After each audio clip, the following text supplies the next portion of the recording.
Hello दोस्तों, कैसे हैं? उम्मीद करते अच्छा होंगे। अपना यूट्यूब चैनल पर बहुत बहुत स्वागत है।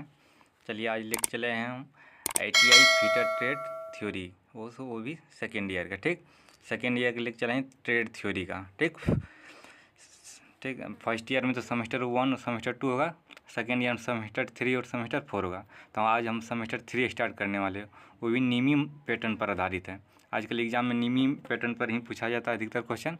आप लोग शुरू से अंत तक पूछेगा। ठीक, इससे बाहर कुछ नहीं पूछा है। ठीक, बस यही क्वेश्चन एग्जाम में आएंगे। ठीक, आप लोग शुरू से अंत तक बने रहिए। फीटर ट्रेड वाले सिर्फ ट्रेड थ्योरी नीमी पैटर्न पर आधारित है। ठीक, सेमेस्टर 3 स्टार्ट करते हैं। वीडियो लंबा होने के कारण इसमें ज़्यादा क्वेश्चन नहीं, 85 क्वेश्चन लगाए हैं। ठीक, चलिए स्टार्ट करते हैं। आप लोग शुरू से अंत तक देखिएगा। Which special files is used for narrow work, यानी कि संकीर्ण कार्य के लिए किस विशेष फाइल का उपयोग किया जाता है। ऑप्शन है आपके सामने pillar file, square file, dread not file, इसके बाद स्विस पैटर्न फाइल। तो देखिए दोस्तों, संकीर्ण कार्य यानी कि नैरो वर्क, यानी कि नैरो वर्क के लिए हम लोग जो यूज करते हैं फाइल, वह फाइल रहता है हमारा पिलर फाइल। ठीक, यहाँ पर दोस्तों हमारा करेक्ट आंसर हो जाएगा ऑप्शन नंबर ए कि संकीर्ण कार्यों के लिए हम लोग पिलर फाइल का प्रयोग करते हैं। अब देखिए अगला क्वेश्चन है।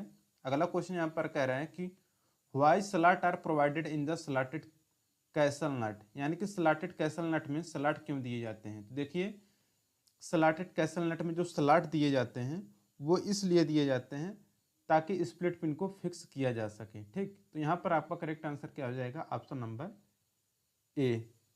ठीक, कि टू फिक्स स्प्लिट पिन, यानी कि स्प्लिट पिन को फिक्स करने के लिए स्लॉटेड कैसल नट में स्लॉट दिए जाते हैं। अब देखिए अगला क्वेश्चन है यहाँ पर तीसरा क्वेश्चन कह रहा है what is the name of the limit gauge. ये जो आपको चित्र में लिमिट गेज दिख रहा है, इस लिमिट गेज का नाम क्या है। तो यहाँ पर ये जो लिमिट गेज दोस्तों आपको दिख रहा है, ये हमारा कहलाता है प्रोग्रेसिव प्लग गेज। ठीक, यहाँ पर हमारा करेक्ट आंसर हो जाएगा प्रोग्रेसिव प्लग गेज, यानी कि ऑप्शन नंबर सी यहाँ पर करेक्ट हो जाएगा, प्रोग्रेसिव प्लग गेज। देखिए यहाँ पर हमारा अगला क्वेश्चन है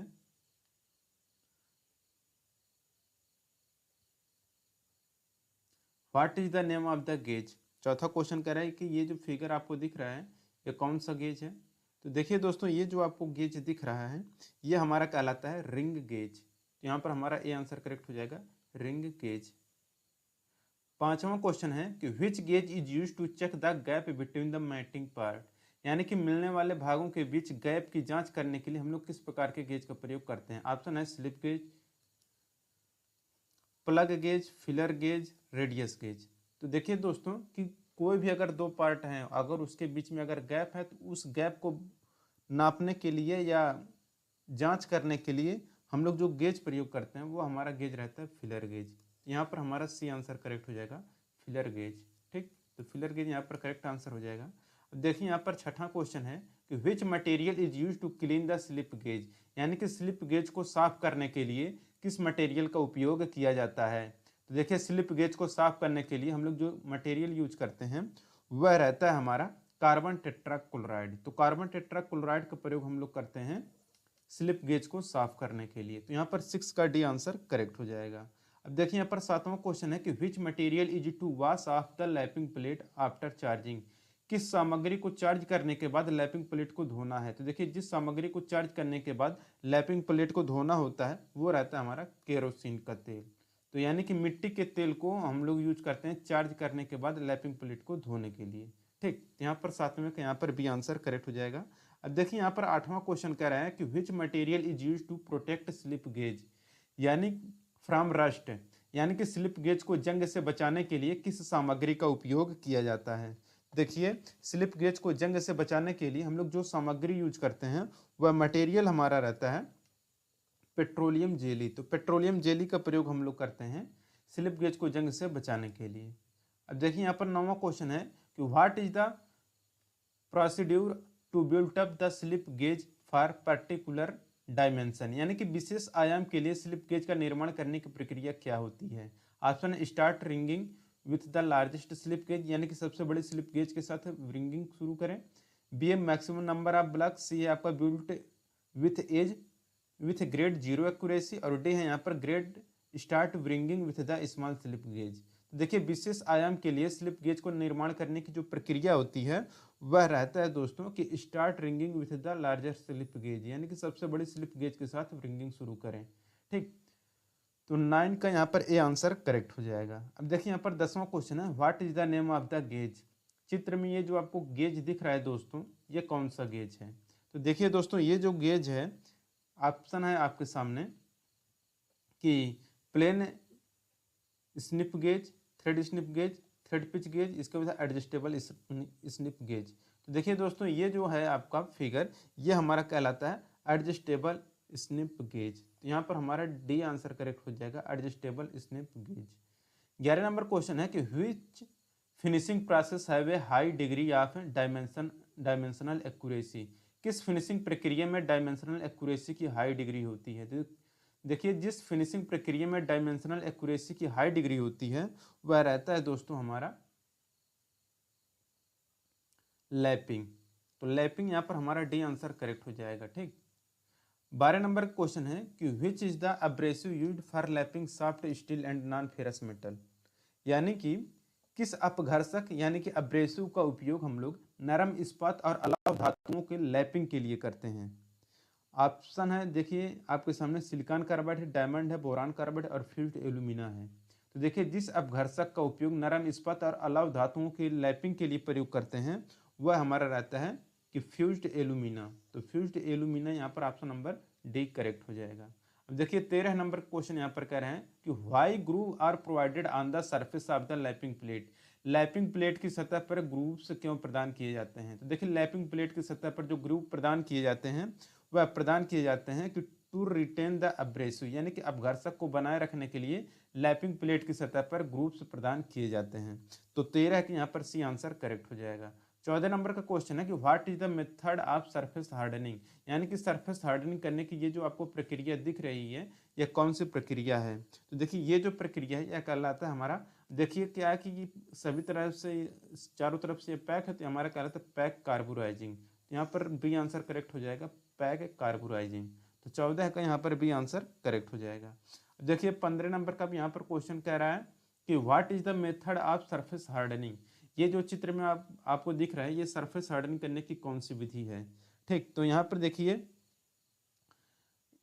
ये तो जो आपको दिख रहा है इसके तरफ ये देख सकते हैं, आपको ये दिख रहा होगा फ्लेम। ठीक, तो ये यानी कि ये आग है या ज्वाला है। ठीक, इसलिए हमारा क्या कहलाएगा, फ्लेम हार्डनिंग। ठीक, तो ऑप्शन में यहाँ पर सी देखिए, यहाँ पर हो जाएगा आपका फ्लेम हार्डनिंग।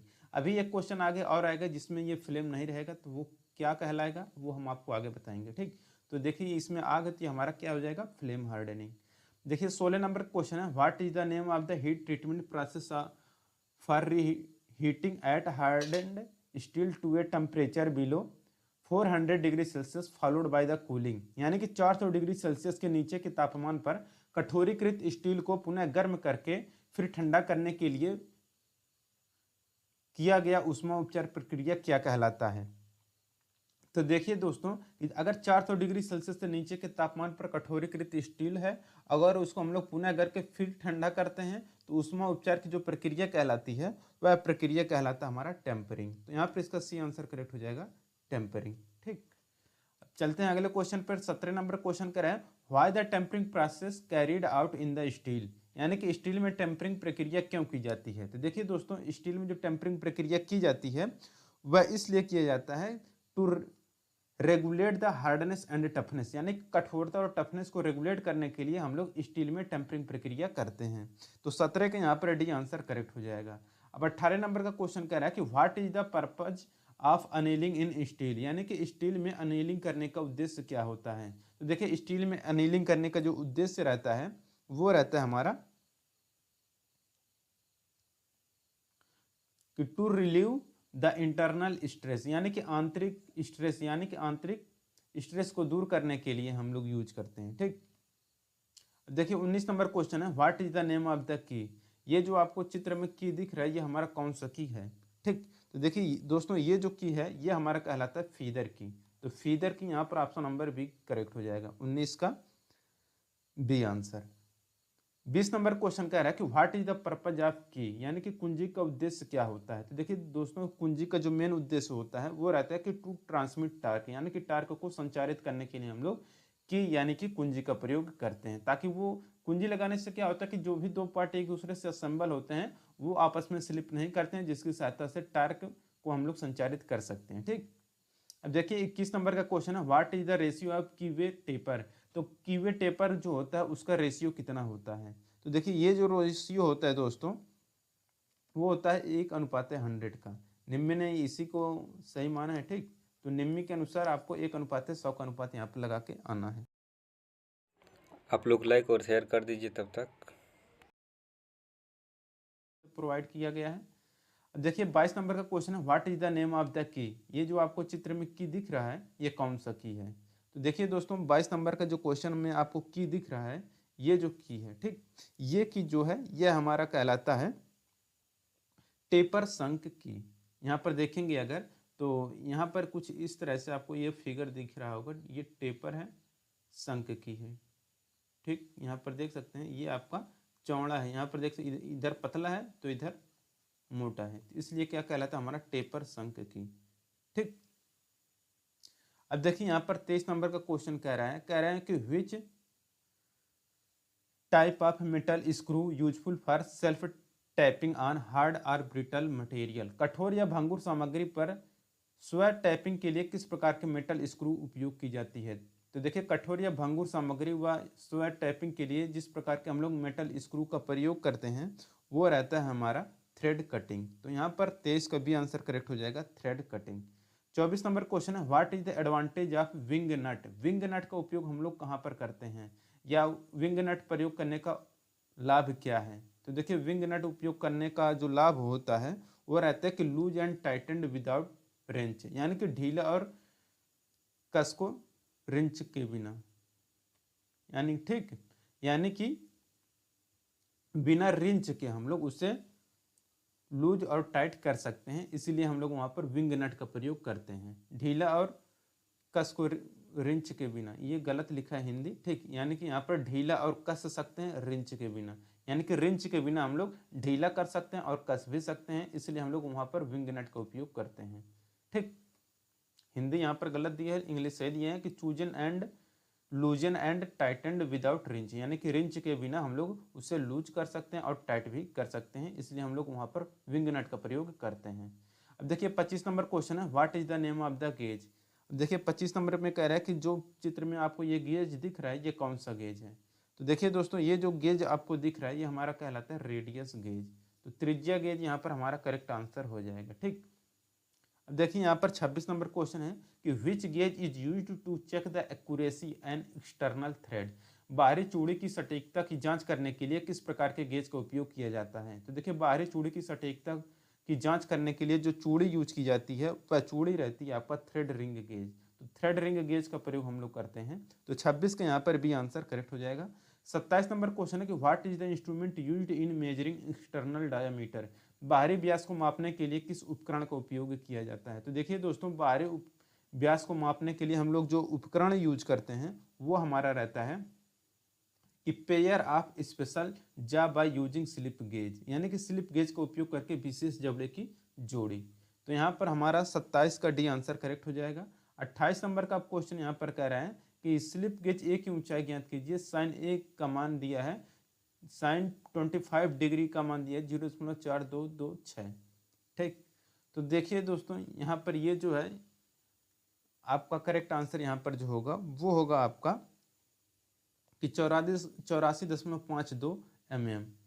ठीक, अब क्योंकि यहाँ पर देखिए ये जो आपका एंगल बना रहा है, ठीक, ये देखिए ये जो अल्फा एंगल बना रहा है या ए एंगल बना रहा है यही है आपका, इसी से आप लोग ज्ञात करेंगे तो ये आपका 84.52 आ जाएगा। 29 नंबर का क्वेश्चन है, how many set of filler gauge are available as per BIS, यानी कि फिलर गेज को कितने सेट होते हैं। तो यहाँ पर कह रहा है कि BIS के अनुसार फिलर गेज के कितने सेट उपलब्ध हैं। तो देखिए BIS यानी कि ब्यूरो ऑफ इंडियन स्टैंडर्ड के अनुसार जो फिलर गेज होते हैं वो कितने प्रकार के अवेलेबल हैं, तो वह जो अवेलेबल हैं वह सेट नंबर 1, 2, 3 और 4 के सेट में अवेलेबल हैं। तो 29 का यहाँ पर भी आंसर करेक्ट हो जाएगा। 30 नंबर क्वेश्चन कह रहे हैं कि which material is use to make radius and fillet gauge. Radius और फिलेट गेज बनाने के लिए किस मटेरियल का उपयोग किया जाता है। तो देखिए रेडियस और फिलेट गेज बनाने के लिए जो मटेरियल यूज किया जाता है वह रहता है हार्डेंड स्टील शीट, ठीक, यानी कि कठोर इस्पात शीट रहता है, ठीक। तो 30 का यहाँ पर भी आंसर करेक्ट हो जाएगा। अब देखिए दोस्तों अगला क्वेश्चन है हमारा 32 नंबर का कि what is the purpose of split provided in the lapping tool.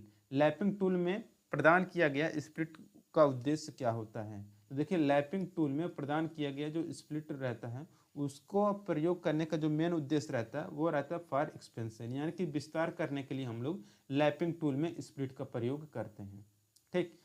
33 number का क्वेश्चन यहाँ पर कह रहा है कि what is the name of the operation. चित्र में ये जो आपको ऑपरेशन दिख रहा है ये कौन सा ऑपरेशन है। तो देखिए दोस्तों ये जो आपको ऑपरेशन है ये ऑपरेशन हमारा कहलाता है lapping larger diameter, lapping large diameter, ठीक। देखिए 34 नंबर क्वेश्चन है what type of abrasive are used in honing cast iron and non ferrous material. तो कास्ट आयरन और अलॉय मटेरियल की होनिंग करने के लिए किस प्रकार के हम लोग अब्रेसिव का उपयोग करते हैं। तो इसके लिए हम लोग जो अब्रेसिव यूज करते हैं वह रहता है हमारा सिलिकॉन कार्बाइड। तो 34 के यहाँ पर सी आंसर करेक्ट हो जाएगा सिलिकॉन कार्बाइड। देखिए 35 नंबर का क्वेश्चन यहाँ पर कह रहा है which method of surface hardening the surface remains free from scales. Surface hardening के किस विधि में सतह स्केल मुक्त होती है। तो जिसमें सतह स्केल मुक्त होती है वो रहता है हमारा इंडक्शन हार्डनिंग। तो सरफेस हार्डनिंग के इंडक्शन हार्डनिंग विधि में सतह स्केल से मुक्त होती है। अब देखिए 36 नंबर का क्वेश्चन है what is the process if the steel is heated above critical temperature and soaking it for sufficient time and cooling it very slowly with in the surface. यदि स्टील को क्रिटिकल तापमान तक गर्म किया जाता है और भट्ठी में बहुत धीरे धीरे ठंड किया जाता है तो उस प्रक्रिया को क्या कहते हैं। तो दोस्तों इस प्रक्रिया को हम लोग कहते हैं अनीलिंग। तो अनीलिंग यहाँ पर करेक्ट आंसर हो जाएगा, ठीक। 37 नंबर क्वेश्चन है what is the process to refine the structure of steel component. Steel घटक की संरचना को परिष्कृत करने की प्रक्रिया क्या है। तो देखिए स्टील घटक की संरचना को परिष्कृत करने की जो प्रक्रिया होती है यह हमारा है नॉर्मलाइजिंग। तो नॉर्मलाइजिंग यहाँ पर हमारा करेक्ट आंसर हो जाएगा कि स्टील घटक की संरचना को परिष्कृत करने की प्रक्रिया नॉर्मलाइजिंग कहलाती है। 38 नंबर क्वेश्चन है कि which method of surface hardening is done in A heated salt bath. गर्म साल्ट बाथ में कौन सा सरफेस हार्डनिंग की विधि की जाती है। तो गर्म साल्ट बाथ में जो हम लोग सरफेस हार्डनिंग प्रोसेस यूज करते हैं वो हमारा रहता है लिक्विड कार्बोराइजिंग। तो लिक्विड कार्बोराइजिंग हम लोग गर्म साल्ट बाथ में प्रयोग करते हैं सरफेस हार्डनिंग के लिए, ठीक। अब देखिए यहाँ पर 39 नंबर का नहीं है क्वेश्चन। 40 नंबर क्वेश्चन है कि which key has rectangular cross section is fit into keyway cut on both shaft and hub. किस की का आयताकार क्रॉस सेक्शन होता है जो शाफ्ट और हब दोनों पर कटे कीवे में फिट होता है। तो ये जो फिट होता है वह हमारा रहता है शंक की। तो शंक की यहाँ पर करेक्ट आंसर हो जाएगा। 41 नंबर क्वेश्चन है कि विच की is useful for fitting on tapered shaft. Taper shaft पर फिटिंग के लिए कौन सा उपयोगी होता है। तो टेपर शाफ्ट पर फिटिंग के लिए जो उपयोगी होता है वो हमारा रहता है वुडरफ की। तो वुडरफ की यहाँ पर करेक्ट आंसर हो जाएगा 41 का सी। 42 नंबर क्वेश्चन है वेयर इज सर्कुलर टेपर की यूज्ड। सर्कुलर टेपर की का प्रयोग कहाँ पर किया जाता है। तो सर्कुलर टेपर की का जो प्रयोग किया जाता है वह रहता है आपका लाइट ड्यूटी ट्रांसमिशन। तो लाइट ड्यूटी ट्रांसमिशन के लिए हम लोग सर्कुलर टेपर की का प्रयोग करते हैं। अब देखिए 43 नंबर का क्वेश्चन यहाँ पर कह रहे हैं कि how the plain bearing are kept in a position without allowing them to rotate along with the shaft. Shaft के साथ घूमने की अनुमति दिए बिना प्लेन बियरिंगों को जैसे कैसे पोजीशन में रखा जाता है।